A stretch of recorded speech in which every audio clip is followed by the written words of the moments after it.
Programme میں بات ہوگی پنجاب کے بعد سیلابی صورتحال کا سامنا کرنے والے سندھ کی اور وہاں پر دریاؤں میں آنے والے سیلاب کو کنٹرول کرنے کی حکمت عملی کی۔ پنجاب میں حالیہ سیلاب کے دوران مختلف نہروں کے ساتھ ساتھ دریاؤں میں پانی کے بہاؤ کو کنٹرول کرنے کے لیے بنائے گئے بندوں میں شگاف ڈال کر اور ان کو دھماکوں سے اڑا کر سیلابی پانی کا رخ جو ہے وہ شہری آبادیوں سے موڑنے کی حکمت عملی سامنے آئی تھی۔ تاہم اسی تناظر میں اب اس نقطے پر بہت بحث ہو رہی ہے کہ کیا سندھ کو بھی آبی ذخائر میں شگاف ڈالنے کی حکمت عملی اپنانا ہوگی یا وہاں کوئی اور متبادل پلان سامنے لانا ہوگا۔ اسی تناظر میں سندھ ٹنڈو جام زرعی یونیورسٹی کی ایک تازہ ترین ریسرچ کے مطابق پنجاب اور سندھ کی مٹی کے جو اجزاء ہیں ان میں بنیادی فرق ہے اور سندھ میں شگاف جو ڈالنا ہے اس کا ایک بالکل مختلف معاملہ ہو سکتا ہے، جبکہ سندھ کے وزیر آبپاشی جو ہیں جام خان شورو صاحب، ان کا بھی یہ موقف ہے کہ سندھ کی زمین میں گریڈینٹ کی مقدار کم ہے، اس لیے یہاں پر شگاف نہیں ڈالے جا سکتے اور نہ ہی سیلاب کے دوران اس کی ضرورت پڑے گی۔ اس ریسرچ کے مطابق اگر دریائے سندھ کی دائیں جانب شگاف ڈالا جائے تو پانی منچھر جھیل میں جائے گا جہاں سے اس کو دوبارہ دریائے سندھ میں چھوڑا جا سکتا ہے، جبکہ دریائے سندھ کے بائیں جانب شگاف ڈالے جانے کی صورت میں پانی سکھر بیرات سے جڑی جو نارا جھیل ہے اس میں جائے گا۔ پنجاب اور سندھ میں سیلابی پانی کو شہری آبادیوں میں آنے سے روکنے کے لیے حکمت عملی میں بنیادی فرق کیا ہو سکتا ہے، کیا ہونا چاہیے اور ہمیں اپنی واٹر مینجمنٹ کس طرح سے بہتر بنانی ہوگی، اس حوالے سے گفتگو کرنے کے لیے ہمارے ساتھ موجود ہیں ماہر آبی وسائل حسن عباس صاحب۔ السلام علیکم ڈاکٹر صاحب۔ جی وعلیکم السلام۔ بہت شکریہ سر، آپ نے وقت نکالا۔ سب سے پہلے تو یہ بتائیے کہ یہ ایک بحث اب چھڑی ہے نئی کہ جو حکمت عملی پنجاب میں اپنائی گئی وہ سندھ میں ایز اٹ از نہیں اپنائی جا سکتی اور نہیں اپنائی جانی چاہیے، اور یہ جو شگاف ڈالنے والا معاملہ ہے یہ پنجاب میں تو پاسبلٹی اس کی تھی اور وہ کارآمد ثابت ہوا، لیکن سندھ میں یہ کام نہیں کیا جا سکتا۔ آپ اس موقف سے اگری کرتے ہیں یا آپ کو لگتا ہے کہ نہیں دونوں جگہوں پر ایک ہی جیسا طریقہ کار اپنایا جا سکتا ہے؟ دیکھیں، ہم واٹر ریسورسز میں ہمیشہ یہی کہتے ہیں کہ نو سائز فٹس آل۔ ہر جگہ کی ایک اپنی اسٹریٹجی ہے، جو اسٹریٹجی کے پی میں ہونی چاہیے وہ پنجاب کے لیے ضروری نہیں ہے کام کرے، بلوچستان کی اپنی اسٹریٹجی ہونی چاہیے، گلگت بلتستان کی اپنی ہونی چاہیے اور پنجاب کی اپنی، سندھ کی اپنی ہونی چاہیے۔ اور یہ جو ڈیولوشن ہے ان چیزوں کی 18 امینڈمنٹ کے بعد پروونسز کو، وہ ایکچولی جو ڈیولوشن ہے وہ اس کو ریجنل سکیل کے اوپر لے کے آتی ہے تاکہ ہر کوئی اپنے اپنے ماحول کے مطابق، اپنے اپنے انوائرمنٹ کے مطابق اپنے اپنے پلان بنائے۔ یہ اس سے پہلے جو 20th سینچری کا مائنڈ سیٹ تھا، جب ہم نے بڑی بڑی مشینیں بنا لیں اور پاور آ گئی ہمارے پاس، تو ہمارا یہ مائنڈ سیٹ بنا اور ہم نے کہنا شروع کیا فلڈ کنٹرول میں بڑے بڑے سٹرکچر بن رہے ہیں، کنکریٹ کی دیواریں بن رہی ہیں، بند بن رہے ہیں، لیویز بن رہے ہیں، بڑے بڑے ڈیم بن رہے ہیں کہ جی ہم فلڈ کو کنٹرول کرنے لگے ہیں، اب دریا ہماری مرضی سے چلے گا۔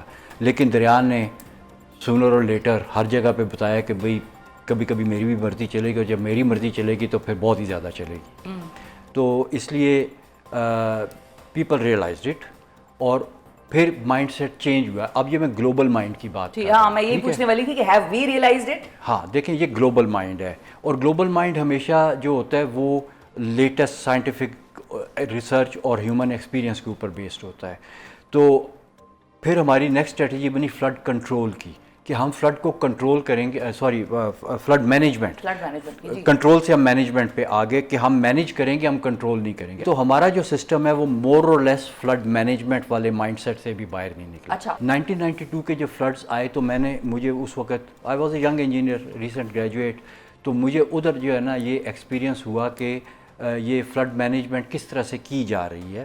اور 1992 میں جب میں وہاں پہ تھا ساؤتھ پنجاب کے فلڈ کنٹرول سینٹر میں، تو وہاں پہ اس وقت یہ منگلا کے گیٹ اچانک ان کو کھولنے پڑے، اسی طرح کی ڈیلیوج ہوئی اور وہ مونسون کے اینڈ پہ جا کے کچھ سپٹمبر کی 17-18 تاریخ تھی جب ڈیم بھرے ہوئے تھے، پیچھے پانی آیا منگلا ڈیم کے نیچرل، انہوں نے ڈیم کے گیٹ کھولے، پورا جہلم کا شہر ڈوب گیا اور ساری تباہی ہوئی اور ہم لوگ ملتان میں بیٹھے اس ویو کا انتظار کر رہے تھے۔ چناب اور جہلم میں یہ فلڈ کی 2 ویوز آ رہی تھیں، تریمو پہ انہوں نے ملنا تھا، 8-8 لاکھ کی اسی کی ویو تھی، تریمو کی کیپیسٹی 10 لاکھ تھی، اگر یہ ویوز آپس میں مل جاتی ہیں تو تریمو گیا آپ کے ہاتھ سے، وہ یا تو اور اس میں پھر یہ کہ وہ بریچنگ، ٹھیک ہے کہ ہم بریچنگ کریں گے، وہ ساری چیزیں اس کے لیے اس میں ہم لوگ پریکٹیکلی انوالوڈ تھے کہ ادھر وہ ٹیوبز ڈالتے ہیں، وہ اس کی المونیم کی ان کے بیچ میں جو آپ ایکسپلوسیو بھر دیتے ہیں اور اس کے بعد میں جب وہ آرڈر ملتا ہے تو آپ پریس کر کے تو وہ اڑا دیتے ہیں اس کو. یہ بھی آپ نے دیکھا ہے. جی بالکل دیکھا. اچھا اب یہ آپ نے بڑا انٹرسٹنگ واقعہ سنایا کہ اس وقت آپ موجود تھے اور ملتان میں انتظار کر رہے تھے کہ پانی آ رہا ہے. اب سندھ میں جو ہماری حکومتیں یا جو لوگ ہیں عوام ہیں وہ یہ سمجھنا چاہ رہے ہیں کہ اب جو پانی وہاں پر پہنچے گا اس کی شکل نوعیت میگنیچیوڈ کس کا ہو کتنا ہوگا.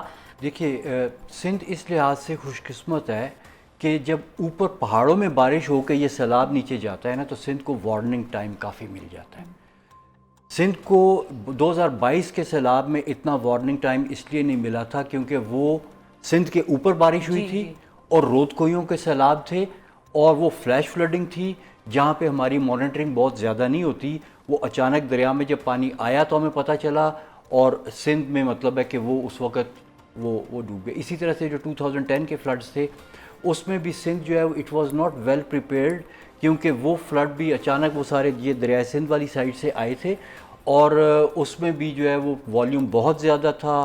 اور پھر اس میں ایک چیز جس کو ہم ریور ایولشن کہتے ہیں وہ ہوئی. ایک جگہ سے ان کا بند ٹوٹ گیا تھا اور وہ بند ٹوٹنے کے بعد وہ پانی جب نکلا تو دریا سے بہت دور گیا ہے اور میرے خیال میں ایسے 200 کلومیٹر کا چکر لگا کے تو پھر کہیں وہ دریا میں واپس آیا. تو اب سندھ گورنمنٹ یہ کہہ رہی ہے کہ 6-7 لاکھ کیوسک پانی آنے کا امکان ہے وہ ہم مینیج کر لیں گے. وہ بڑے آرام سے مینیج کر لیں گے. دیکھیں دریائے سندھ جو ہے نا سندھ کے بیچ میں جا کے بہت چوڑا ہو جاتا ہے.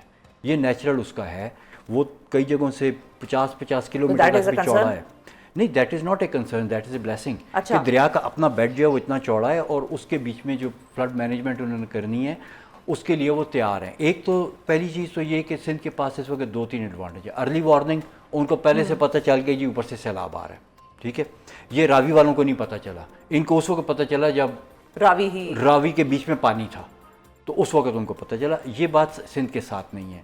اور راوی میں بھی پتہ لگ سکتا تھا اگر وہ کمپلیسنٹ نہ ہوتے, اگر وہ یہ نہ سوچ رہے ہوتے کہ یہ نالا بن گیا ہے اور اس میں کبھی پانی نہیں آئے گا. تو اب جب دیکھیں اگر آپ کو پتہ ہے نا کہ ٹریفک تیز چل رہی ہے تو آپ دائیں بائیں دیکھ کے روڈ کراس کریں گے. اگر آپ آنکھیں بند کر کے آپ ایکسپیکٹ کریں کہ ٹریفک نہیں آ رہی تو آپ آنکھیں بند کر کے روڈ کراس کریں گے. تو پتہ ہونا بہت ضروری ہے, اویئرنیس. پھر دوسری یہ کہ سندھ از بیٹل ہارڈنڈ. سندھ میں 2010 فالوڈ بائی 2022 یہ فلڈز دیکھے ہیں. ان کی ایڈمنسٹریشن بھی بیٹل ہارڈنڈ ہے, ان کے لوگ بھی بیٹل ہارڈنڈ ہے. ہر کسی کے لیونگ میموری میں وہ فلڈز ہیں جو انہوں نے دیکھے ہیں. پنجاب کو یہ ایڈوانٹیج نہیں تھا آپ کہہ رہے ہیں. تیسرا ایڈوانٹیج جو اس وقت سندھ کے پاس ہے, مطلب میں پرسنلی ان کے جو سیکٹری اریگیشن ہیں ان سے بھی میری ملاقات ہے, جو ان کے منسٹر ہیں جامشورو صاحب ان سے ملاقات ہے. یہ دونوں بہت پڑھے لکھے لوگ ہیں, بہت پڑھے لکھے ہیں. یہ جو ظریف کھوڑو صاحب ہیں ان کے سیکٹری, وہ تو باقاعدہ ان کے تو پیپرز ہیں جو پبلش ہوئے ہیں وہ اس قسم کے مطلب اکیڈیمک ٹائپ, اور ساتھ ہی وہ بہت پریکٹیکل آدمی ہیں. اس وقت as we speak I think he is sitting on either Sukkur barrage اور گدو بیراج. اس وقت وہ وہاں پہ بیٹھے ہوں گے کیونکہ وہ اس وقت کراچی کے دفتر میں نہیں ہے. اسی طرح سے ان کے منسٹر ہیں وہ بھی ان کے دائیں بائیں اس وقت کہیں پھیر رہے ہیں. تو بیسیکلی جب ٹاپ مینجمنٹ ہوتی ہے نا ایفیکٹولی کاؤنٹر کر رہے ہوتے ہیں. اسی طرح سے جب میں ان کے وہ سن رہا تھا ایک چینل کے اوپر جس پہ جو منسٹر صاحب ہیں انہوں نے کہا کہ ہم بریچنگ والی اس کے اوپر کیوں نہیں چل رہے. اگین 2010 فلڈز کہ ریور ایولشن ہوئی تو پانی تو وہ جا رہا ہے کیونکہ. اچھا پھر انہوں نے ایک اور بڑی انٹرسٹنگ بات کی اس میں. انہوں نے کہا کہ یہ جو دریائے سندھ ہے جو اس کا بیڈ ہے وہ باقی سندھ کی ٹوپوگرافی سے اسپیشلی جو اس کے سندھ کے جو ایسٹ میں آتی ہے ٹوپوگرافی اس سے تھوڑا سا اونچا ہے. وہ اونچا کیسے ہو گیا کہ دریا جہاں پہ چل رہا ہے وہ ادھر مٹی بچھا رہا ہے.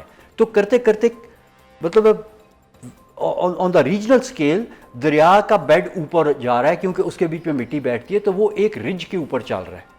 اور اگر اس میں سے آپ پانی نکالیں گے تو پھر وہ پورے علاقے میں پھیل جائے گا. تو اس لیے وہ کہتے ہیں کہ ہم نے یہ اسٹریٹجی نہیں کرنی کیونکہ پنجاب میں یہ ہے کہ یوں ٹوپوگرافی ہے دریا درمیان میں ہے تو آپ ادھر سے توڑیں گے تو وہ گھوم کے واپس فوراً دریا میں آ جائے گا فوراً بائی پاس کر کے.